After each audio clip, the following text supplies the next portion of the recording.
Back on Coffee with Casey, AM 1400, 97.7 WQXO, also at WQXO.com, on SoundCloud, Spotify, on our YouTube channel, and at the Rome Media Facebook page. Casey Ford back inside the Gallery Coffee Company, inside the Jamadot Studios, where we bring you one of my favorite guests. And it's been a while since I've been able to talk to him officially and do one of those quote-unquote interviews, but I always love the chance to get back and talk to this man. His name is Jeff Blashill, the head coach of your Detroit Red Wings and a Sault Ste. Marie native.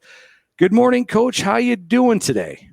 I'm doing well. Good morning to you, Casey. Good to be on. Thank you for joining us. And it's always I've always been told that to be a Youper, you have to live here over half your life. And yes, you were born in Detroit. You spent 30 years in the Sioux, and you're only a couple of years older than me. So you are a Youper, in my opinion. Let's talk about you being a Youper and what shaped you when you were living in Sault Ste. Marie and going to Lake State games and getting to see all the hockey at Lake Superior State.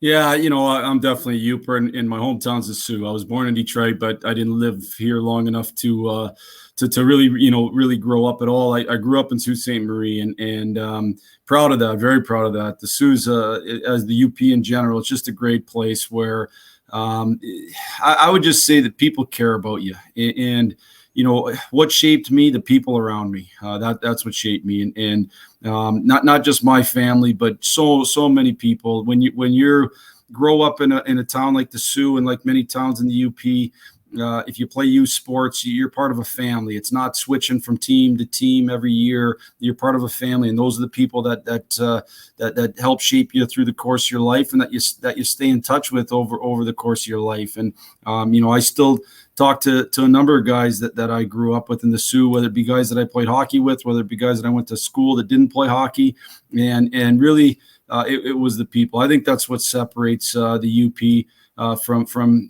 anywhere else in the country that I've been to. It's just a really, really good group of people. Now, you talk about the Sioux and how it shapes you, and you living there and doing everything that you did with the Sioux, and your dad teaching there. The 4th of July and the holidays, obviously, being a Youper, huge deals. You were the honorary and the first Grand Marshal in the parade in the Sioux on the 4th of July. What does that mean to you? How did they contact you? Take us through that process. Well, my both my sisters and my brother all grew up in the Sioux. My oldest sister Lisa and her husband Steve Peacock. Steve actually grew up in the Sioux as well, and so he a member of the commission in the Sioux contacted Steve and said, would I be interested in coming up, and they'd like to have me be the Grand Marshal and honor some of the accomplishments that I've been fortunate enough to have in my life. And for me, it was a no-brainer. It was a no-brainer for a couple of reasons. One, I get to go back with my own family, my wife and kids, and go back to the Sioux with my siblings and my parents. And so now we get to have a nice weekend in the Sioux and hang out. And we really, my parents moved a few years ago. And so to get back there as a group is awesome. We haven't done it in a while. And then number two, to say thank you, to say thank you to so many people that impacted my life, so many people that were special. The Bob Brown and John Ferronis of the world. Those were my two youth coaches that had probably as big an impact on me outside of my parents as anybody. But those two are representative of so many people, the different teachers I had that all influenced my life. So to be able to go back and have a real special day is awesome. Well, and I know with the Red Wings that you guys have training camp up in the Traverse City area, but how often do you get to go back and be part of the Upper Peninsula? I know you said you haven't been in the Sioux in a while, but how often do you get to travel up here and experience the UP culture now that you're head coach of the Detroit Red Wings? Yeah, not enough. And some of that's just the reality of my job during the winter is it's kind of, you're not doing anything extracurricular. Then in the summer, my kids are at ages where unfortunately youth sports kind of overtake everything else. Now I did go back to the Sioux actually last year with my immediate family, just with my wife and my kids. And it was important to me to bring my kids up there and see the different spots that their dad grew up in, and know that the Sioux is a special place for us. And so to be able to head back again, this time with my siblings, with my parents, again, that hasn't happened since my parents moved out. And I don't know the number of years ago it was, but it's probably 7 years ago where we were all together in the Sioux. And I also know a number of friends have reached out, and I hope to have a beer with a number of them and be able to rehash old stories and just see a lot of old friends. Absolutely. Head coach Jeff Blashill, the Detroit Red Wings, joins us right here. Coffee with Casey, AM 1400, 97.7 WQXO from the Jamadot Studios inside Gallery Coffee Company. Want to remind you, Jamadots is live and local, and they have stream TV available only on the Jamadots Network. Offers 12 channels with local news and sports. 72-hour playback, records every channel for 3 days without needing to set a DVR. Call Jamadots today, 387-9911. So, Coach, you talk about the Sioux. What are some of the buildings, the arenas that really shaped you, that you just love, the old barns in hockey that you love going to? Oh, I would tell you, so much of my youth was spent in rinks in the UP. Going to Lakeview Arena in Marquette and playing the different Marquette teams. We always had a huge rivalry with Marquette. But really, Escanaba and playing there in Houghton Hancock area and Calumet and was back to Calumet actually as the head coach of the Detroit Red Wings a couple of years ago. And that was awesome to be able to play an exhibition a game against the Blues there. But, there was really a special rivalry between our Sioux teams at the time and the Marquette teams. And we had a lot of good battles. And so those are special memories. And now I get to go into different types of great buildings in the NHL and be able to get to see some pretty cool spots around the world, but really always knowing that my roots were cemented in the UP.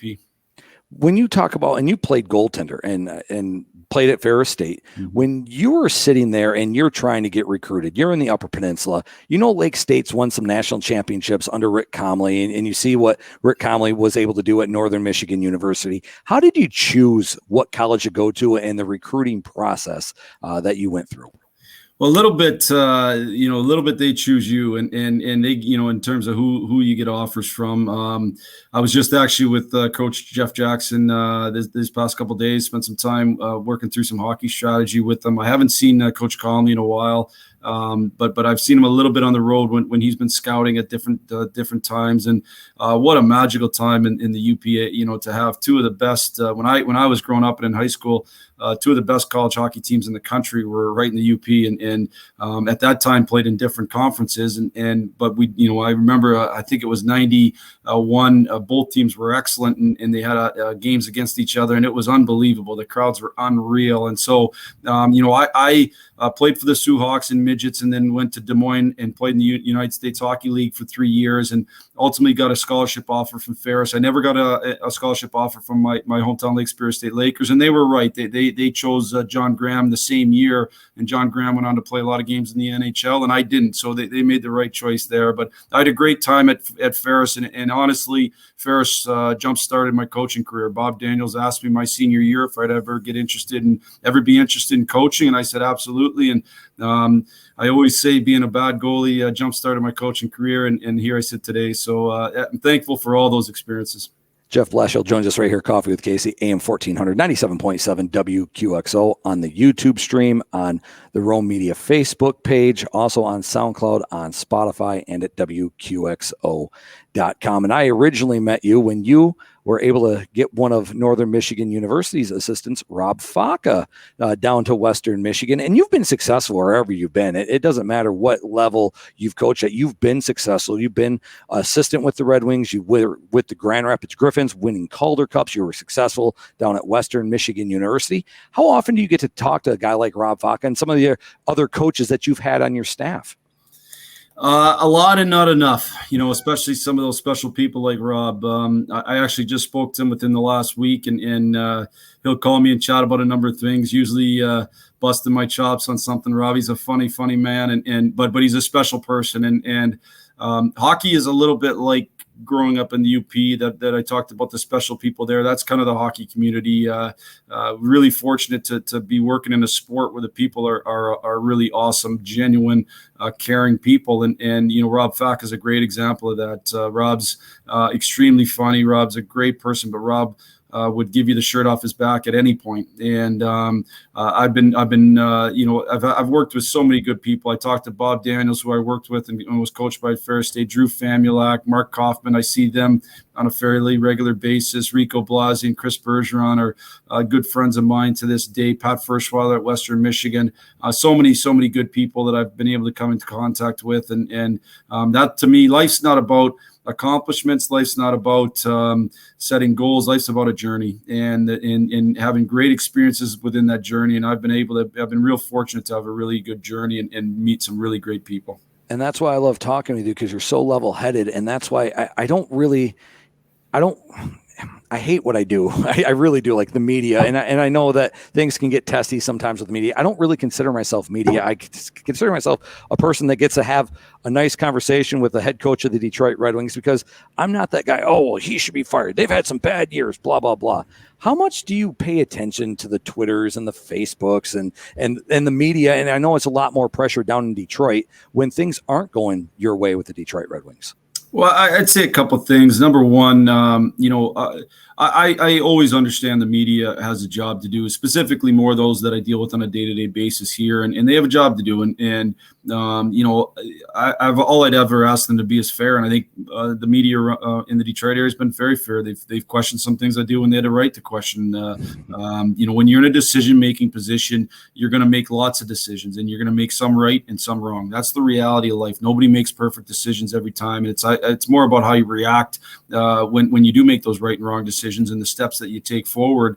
I don't pay attention to Twitter. I don't pay attention to social media at all. My first year, I actually in Detroit, I had a Twitter account, and I check it out, and it is a good way to kind of keep track on things. But in the end, it's just there's too much negativity involved in it, and it gives a microphone to sometimes the loudest people, and a lot of times the loudest people, are ones that have for whatever reason just want to be negative. From the situation we live in and the job we're trying to do, we're trying to be solution based and trying to get to the best answer on a daily basis. And to let anything from the outside affect those decisions would be I wouldn't be doing my job properly. So I stay focused in that. But I've got lots of friends in the media and lots of really good people. No, and I understand that. And I just, sometimes it's frustrating because you know how it is, and, answering the same questions night in, night out, things like that. Now, I know you have 3 kids. I have 4 myself. When you have a tough day at the office, who's the first one? Which one of your kids is going up to you, giving you a hug first, and it's all right, Dad, things like this? Or which one is criticizing, be like, hey, you should have done this, or you should have started him? Which one of your kids is doing that for you? Yeah, that's an interesting question. I think my wife and my oldest Teddy would question right away, why did you pull the goalie so early? I hate when you do that, and all in good jest. Right. I think I have my oldest is a boy. My middle is my daughter Josie, and then my youngest is Owen. And so they all 3 have their own unique personalities, as you know, and so.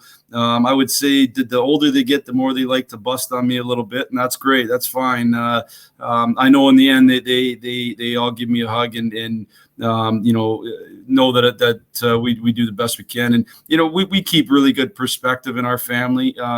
Hockey, the coaching the Detroit Red Wings is awesome. It means tons to me. Hockey and my job means tons to me. I don't ever feel like you really work a day in my life so far, because I've had a job that I've loved, and that's my passion.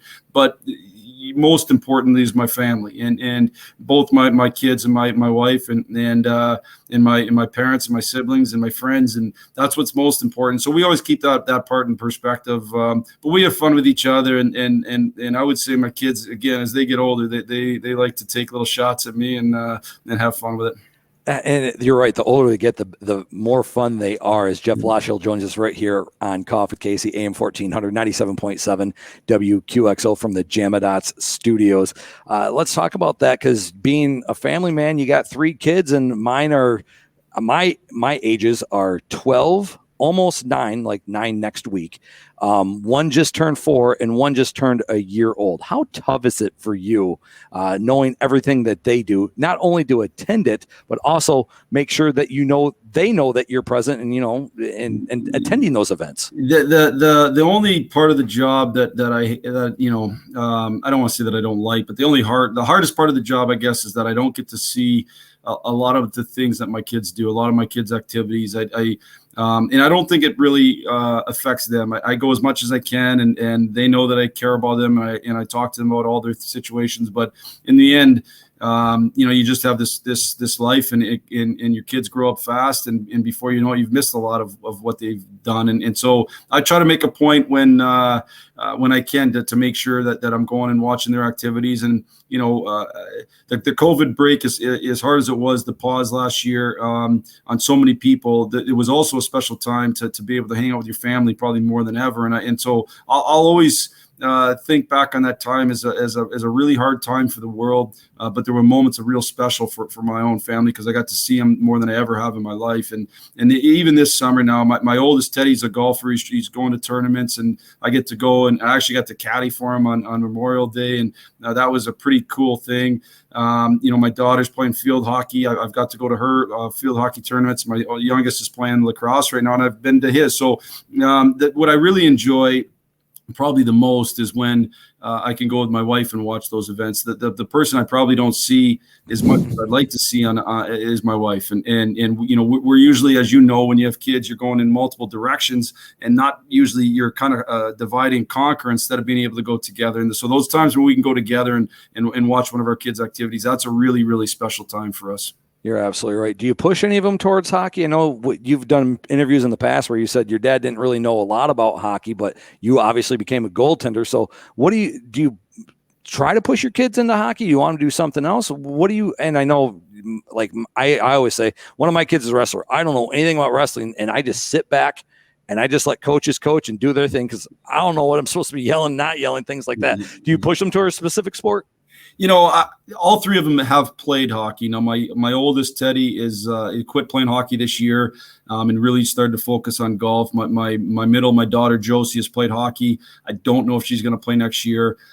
She's, as I said, playing field hockey. My youngest is still playing both. I don't know that I pushed him into it, except it was always around, and it was a way to hang out with dad. And so they all got involved in it. But, like every person, you kind of gravitate towards different things for different reasons, and what you're good at, and what ultimately, I don't care what they do. I want them to be, I'd love to see them be passionate about something and develop that special work ethic that it takes to be great at anything in life. And with my oldest, he's found that in golf. He spends day and night working at his golf game. And I don't know how good he'll end up being. I never would put a ceiling on him, but I know he works like crazy on it, and he's learned tons of life lessons through the trials and tribulations that you go through trying to become a good golfer. And and it's true of my others and in their other sports. If you want to go to a sport and know nothing about it and just sit back and watch, go to field hockey, because there's whistles all the time. I have no idea why there's whistles. And so you can't say anything because you don't know if it's right, wrong, or indifferent. And so there is definitely value in your kids playing a sport that you don't know anything about, because then you just sit back and let the coaches coach and try to help them in a positive fashion. And probably that's what we should do all the time. And I'm glad you said that. You let the coaches coach. You're not their coach. They have a coach, so they should be listening to them and not listening to dad. So I appreciate that. Coach, I always appreciate the time when we can sit and catch up, not only on Coffee with Casey, but other things. When you come up here, I hope you have and your family have a remarkable experience. The first Grand Marshal in the parade. I know it's an evening parade, and the 4th of July in the Upper Peninsula. I mean, seriously, does anything beat that in your eyes? No. You're in God's country at that point, and enjoying the best country in the history of mankind. So no, nothing's better in my eyes. All right. Head coach Jeff Blashill of the Detroit Red Wings joins us right here on AM 1400, 97.7 WQXO Coffee with Casey. We'll take this quick timeout. When we come back, we'll talk to Paul Nas, from the Elger County Fair, as that's literally at the end of July. That's literally around the corner. We'll talk about that right after this. You're listening to Coffee with Casey, AM 1400, 97.7 WQXO, the Rome Media Facebook page, and on YouTube.